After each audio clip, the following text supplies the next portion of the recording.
Welcome to the world of science fiction stories, and don't forget to like, share and subscribe my channel. Enjoy the listening. They bombed Earth. Humanity's revenge was brutal. The Galactic Confederacy vessels appeared suddenly in Earth's orbit on an ordinary Tuesday morning. Massive and dark, their hulls blocked the sunlight over major cities around the world. The ships hovered silently for exactly 17 minutes, just long enough for humans to notice them, to point and stare upward, and to begin recording with their phones. No messages came, no diplomatic channels opened, and no attempts at peaceful contact were made. Then, the sky burned, energy weapons rained down on Earth's most populated cities. Tokyo disappeared in a flash of light so bright it was visible from space, New York's skyline crumbled in seconds, and London's ancient streets melted beneath weapons designed to erase civilizations. In Seoul's underground command center, built decades ago to withstand North Korean attacks but never intended for extraterrestrial warfare, Dr. Hannah Park watched the satellite feeds with trembling hands. The screen showed death on a scale humanity had never witnessed. "They didn't even try to talk to us," she whispered, her voice barely audible above the emergency alarms. General Tame stood beside her, his weathered face hard in the red emergency lighting. "They thought we'd surrender immediately," he replied, studying the casualty estimate scrolling across a nearby screen. "Their mistake." The command center buzzed with frantic activity as military officers shouted into phones and radios, and technicians worked desperately to maintain communications with whatever government officials had survived the initial attack. Someone was crying quietly in a corner above them. The alien ships, which would later be identified as belonging to a species called the Dorn, moved into position for a second wave of attacks. Their formation was perfect, almost mathematical in its precision. They targeted power plants, military bases, and transportation hubs with clinical efficiency. What they didn't expect was resistance. General Kim received the call from what remained of the Japanese self-defense forces: "We're launching everything we have." The voice crackled through static. Similar messages came from American submarine commanders, Russian missile bases, and Chinese defense installations. Park watched the radar screens as humanity's nuclear arsenal, weapons built to destroy each other, rose to meet a common enemy. The Dorn ships didn't even attempt to evade. Why would they, she wondered. Their scans had shown primitive propulsion technology, nothing that could touch their advanced shields. But human scientists had spent decades refining their weapons of mass destruction. When the modified nuclear warheads detonated near 3 Dorn cruisers, the electromagnetic pulses disrupted something critical in the alien shields. The massive ships lost power and control, spiraling downward through the atmosphere and trailing fire across the sky before crashing into the Pacific Ocean with impacts that triggered tsunamis across coastal Asia. The command center erupted in cheers, the first hopeful sound since the attack began. On the main screen, the remaining Dorn vessels halted their attack patterns. They seemed to hesitate, then broke formation one by one, retreating to the dark side of the moon. "They're regrouping," General Kim said. "No," Dr. Park replied, her eyes narrowing as she studied the intercepted transmissions. Her computers were trying to decode them. "They're confused. Look at these signal patterns, there's disorganization in their communications." She turned to the general, a spark of understanding in her eyes. "They underestimated us. Their attack pattern assumed we would be paralyzed by fear, that we wouldn't have weapons capable of hurting them." She pointed to a repeating sequence in the alien transmissions. "These frequencies, they are speaking about us. They think we're nothing but animals." The hours after the retreat brought images of devastation from around the world, cities reduced to ash, millions dead in the initial attack, and infrastructure crippled. Yet, alongside the horror came something else: unity. Former enemies shared resources and information, and political differences vanished in the face of extinction. 3 days after the attack, representatives from every surviving government met in the bunkers beneath the Swiss Alps. They formed the United Earth Defense Coalition, the first truly global human government. Dr. Park was appointed head of alien intelligence, tasked with understanding the enemy that had so nearly destroyed them. Working with a team of linguists and cryptographers, she began piecing together the Dorn language from intercepted communications. They refer to Earth as Harvest World 7, she reported to the Coalition Council a week later. We're not the first planet they've attacked this way. Will they come back? Asked the representative from Brazil. Yes, Dr. Park answered without hesitation. They consider us vermin to be exterminated, but they'll return with more ships. They don't understand what happened to the vessels we destroyed. General Kim, now commanding what remained of Earth's military forces, stood up. Then we need to be ready. We need to study the wreckage in the Pacific, and we need weapons that can hurt them. Teams of scientists and engineers worked around the clock to reach the sunken alien ships. Submarine crews battled radiation and strange alien materials to retrieve technology centuries beyond human understanding. Each recovered piece was analyzed, reverse-engineered, and incorporated into Earth's defenses. 1 month after the attack, Dr. Park made her most important discovery while studying the remains of a Dorn navigator recovered from the ocean. I found unusual neural structures, they're telepathic, she announced to the Coalition Council. Not individually, but through technology, these implants connect their minds during battle. It's why their formations were so perfect, why they broke formation when we destroyed some of their ships. General Kim added, we disrupted their network exactly. Dr. Park nodded. And it gives us an advantage. They coordinate perfectly, but they don't adapt well to chaos. Human warfare has always been unpredictable, improvised. They don't understand how we think because we don't fight like them. The coalition poured resources into developing countermeasures based on Dr. Park's discoveries. New weapons were designed specifically to disrupt Dorn communications. Military tactics emphasized unpredictability and asymmetric warfare. In bunkers around the world, survivors prepared in hidden facilities, and engineers built defense systems using stolen alien technology. In orbit, early warning satellites watched for the enemy's return. 2 months after the initial attack, humanity had transformed. Cities lay in ruins, but purpose had replaced shock, grief had hardened into resolve.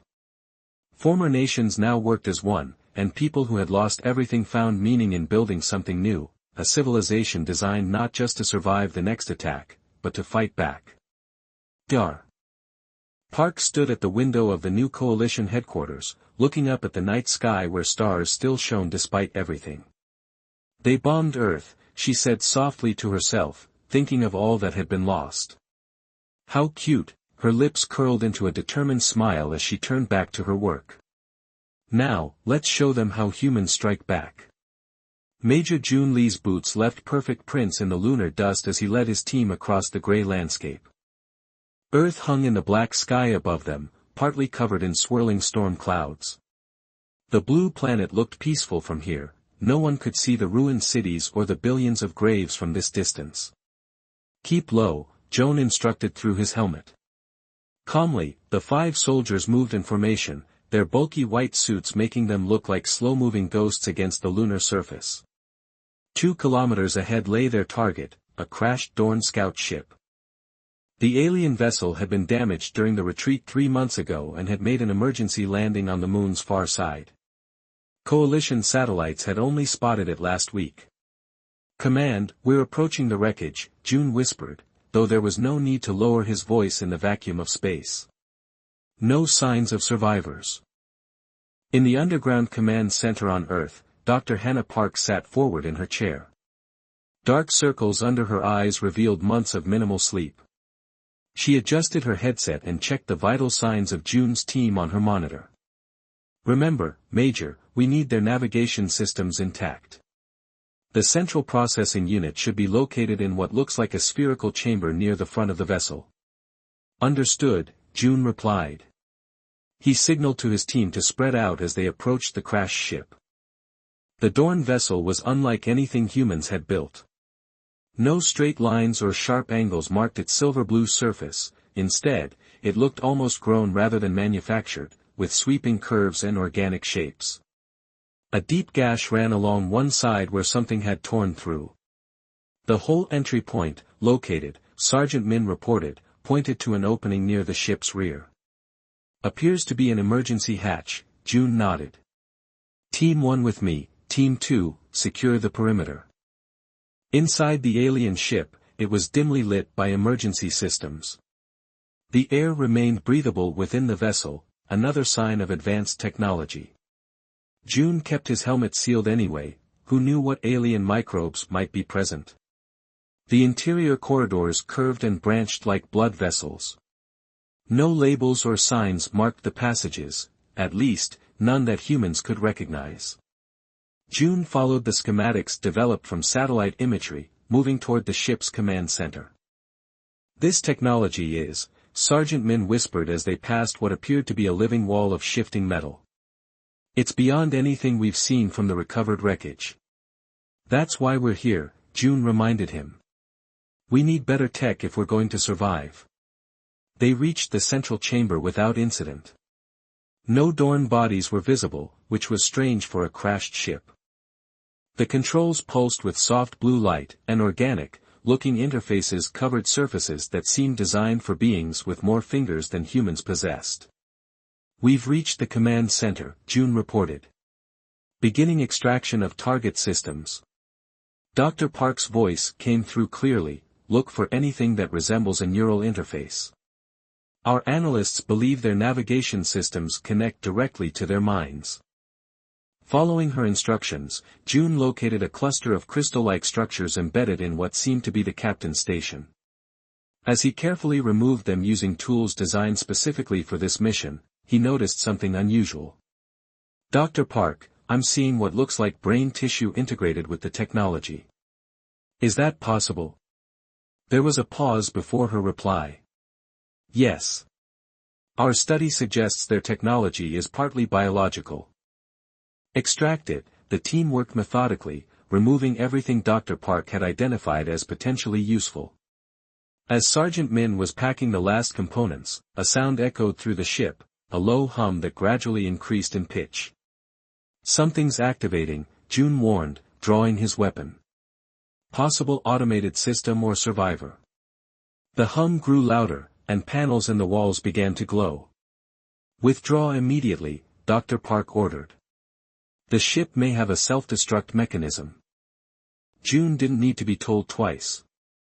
Everyone out, he commanded. The team sprinted through the curved corridors, carrying their precious cargo of alien technology. They had just cleared the emergency hatch when the humming stopped abruptly. Instead of an explosion, a signal burst from the ship, a transmission directed toward deep space. They called for help, Dr. Park realized. Studying the data, we need to move faster. Back on Earth, the recovered technology proved even more valuable than hoped. Dr. Park worked with Dr. Su Kong, a brilliant engineer who had lost his family in the destruction of Seoul, to unlock the secrets of the Dorn systems in an underground laboratory built beneath the ruins of Chicago. Dr. Kong held up a small device that pulsed with blue light. Around him, a team of scientists watched intently. This is their neural network node, he explained. It doesn't just connect their ships, it connects their minds during battle. Dr. Park nodded. That explains their perfect coordination during the initial attack, and why they fell apart when we destroyed some of their ships. Dr. Kong added, we disrupted their network. The discovery transformed Earth's defense strategy. If the Dorn relied on perfect coordination, then humanity would embrace chaos. Military leaders worldwide began training for asymmetric warfare on a cosmic scale. Meanwhile, Dr. Kang's team worked to adapt the alien technology for human use. Progress that would normally take decades happened in months. The desperate need for survival drove innovation at unprecedented speeds. 4 months after the lunar mission, Dr. Kong presented his creation to the UEDC Council. The leaders of what remained of humanity gathered in the bunker to see a sleek aircraft unlike anything on Earth. Its hull incorporated elements of Dorn design but was adapted for human pilots. This is the Phoenix, Dr. Kong announced with quiet pride, the first human Dorn hybrid fighter. It carried weapon systems based on their technology but modified to be operated by human minds. Council members moved closer, examining the vessel with wonder and hope. General Kim ran his hand along the smooth surface. "Will it work against them?" he asked, the question on everyone's mind. Dr. Kong nodded.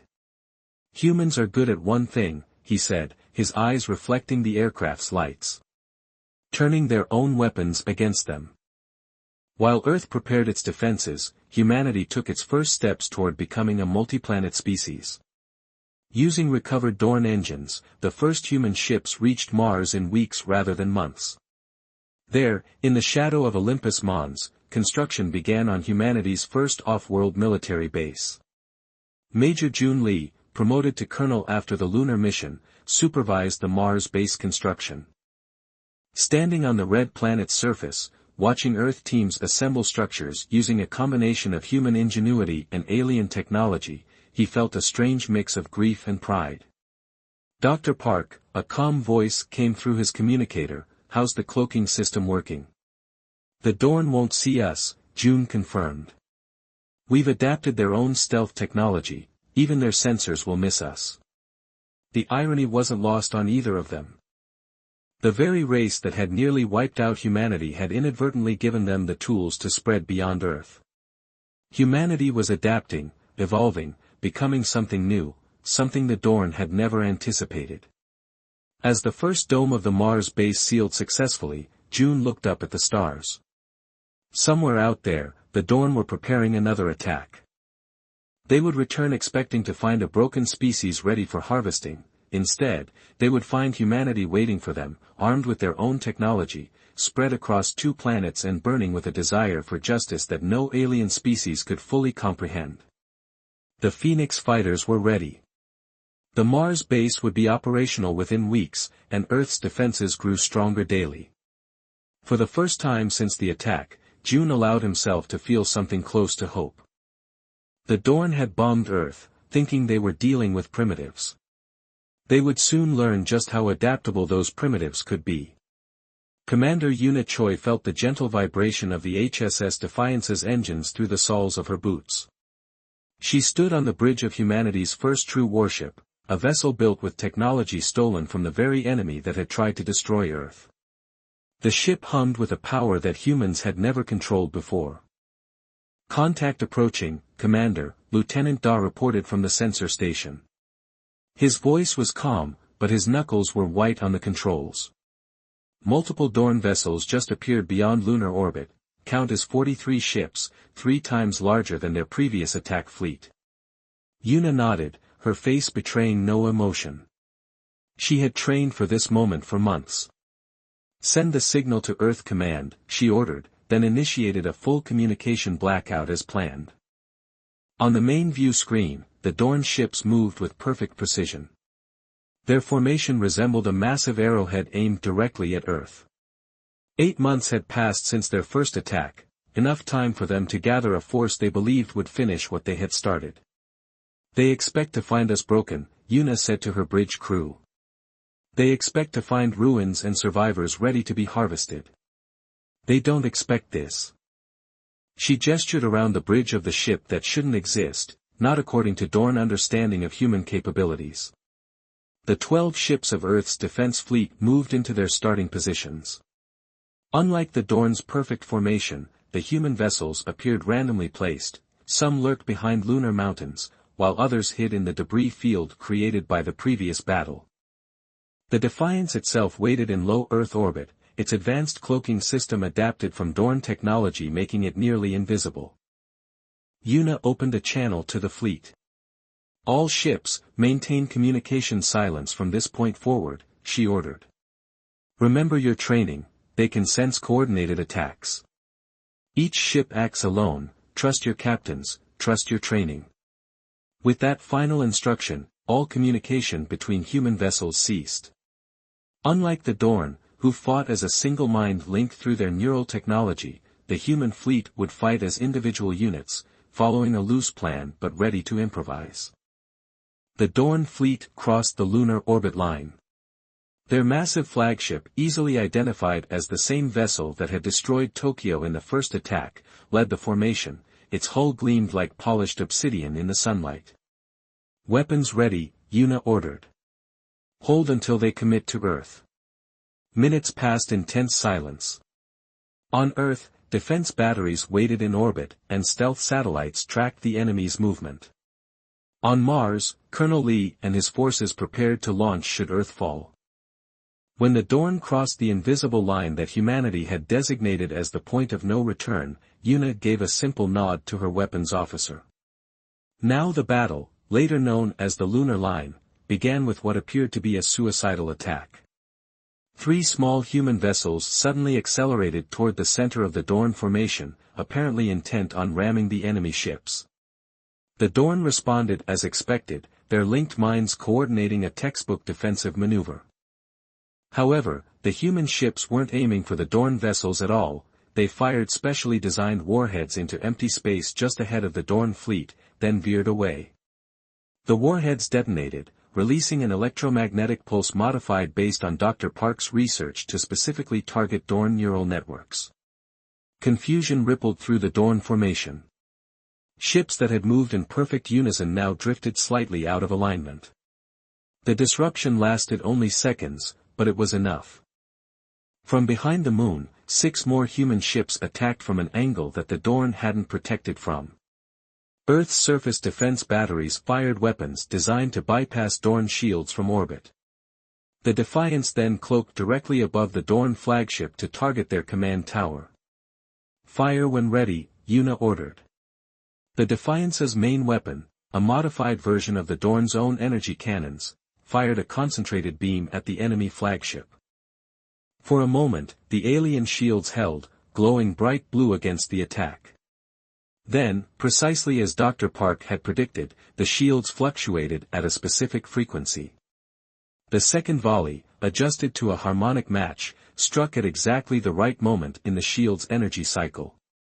Instead of being deflected, it passed through as if the powerful defenses weren't there, striking the command tower directly.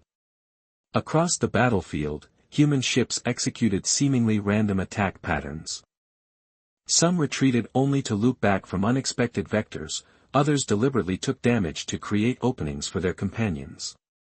The Dorn, accustomed to fighting with perfect coordination, found the human tactics chaotic and irrational. "They're trying to re-establish their neural network," Lieutenant Dal reported while watching the sensor readings. "Their signals are adapting to our jamming." Yuna smiled slightly. Just as Dr. Park predicted, execute pattern Omega. The battle shifted.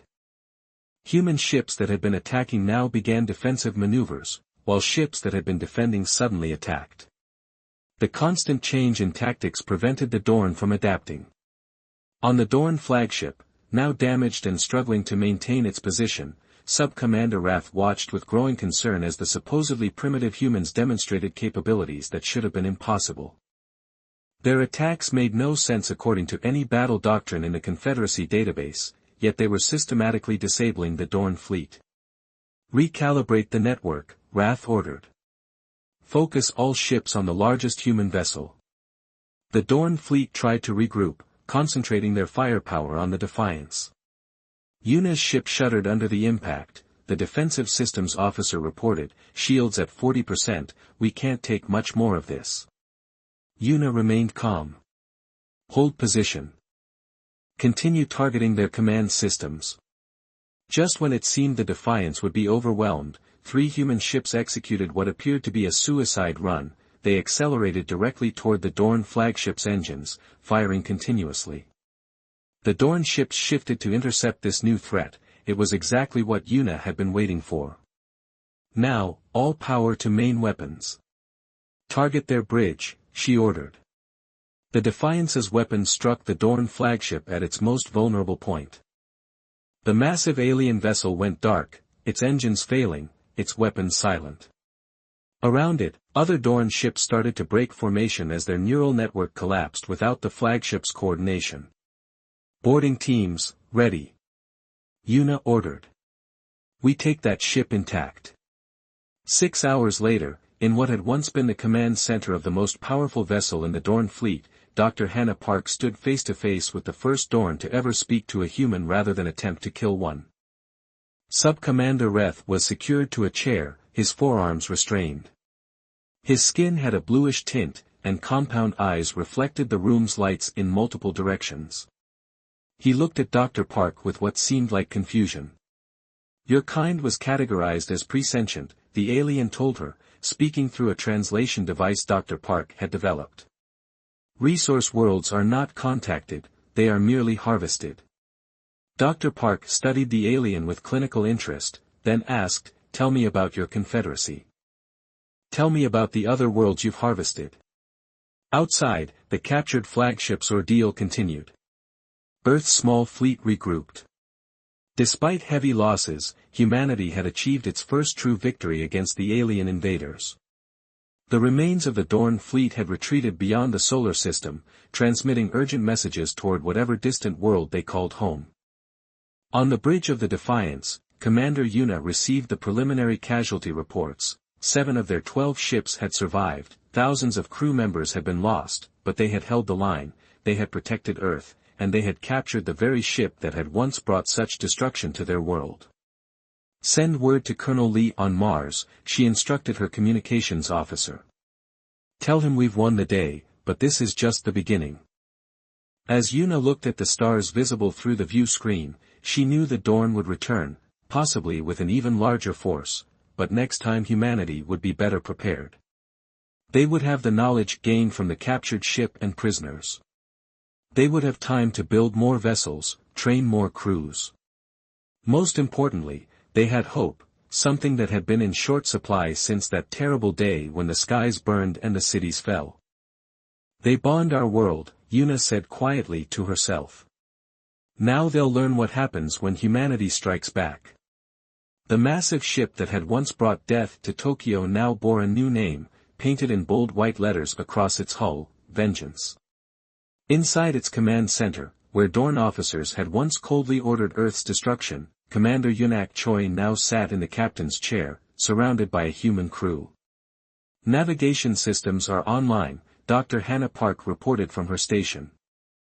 The scientist had spent months learning to interpret the alien controls, her fingers now moving confidently across interfaces designed for beings with 4 arms and compound eyes. "The star charts are fascinating.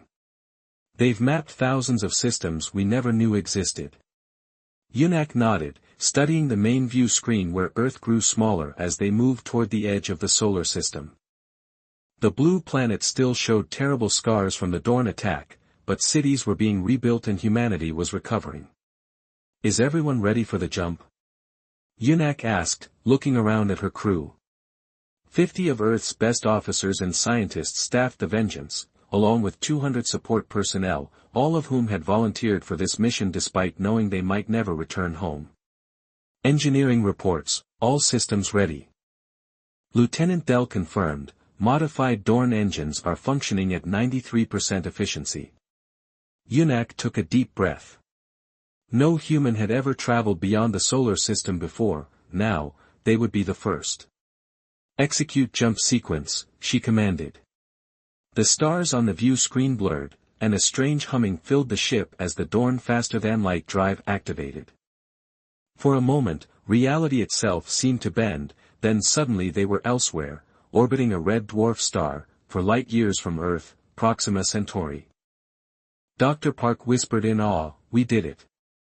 Behind the Vengeance, 5 smaller hybrid vessels, ships built in the Martian shipyards using a combination of human ingenuity and stolen Dorn technology, completed their jumps. The small fleet moved into formation, their engines glowing softly against the darkness of space. "Activate stealth systems," Yunak ordered. "Begin passive scans for Dorn activity." They didn't have to search for long. On the 4th planet of the system, a rocky world with a thin, toxic atmosphere, the Dorn had built a massive supply depot. Orbital platforms moved cargo between ships on the surface, and vast mining operations scarred the planet. "I'm detecting life signs," Dr. Park reported with surprise. "Not Dorn, something else. Thousands of them, working in the mines." Slaves, most likely, Yunak observed. Dr. Park agreed, grimly. The Dorn told us Earth wasn't their first harvest world. The UEDC mission had been simple, destroy the supply depot to prevent another attack on Earth. But the discovery of enslaved aliens changed everything. Yunak called her officers together for a quick conference. We need to adjust our plan. We can't just bomb the facility with those people down there, they might not even be people. Lieutenant Dao pointed out, they might be something else entirely.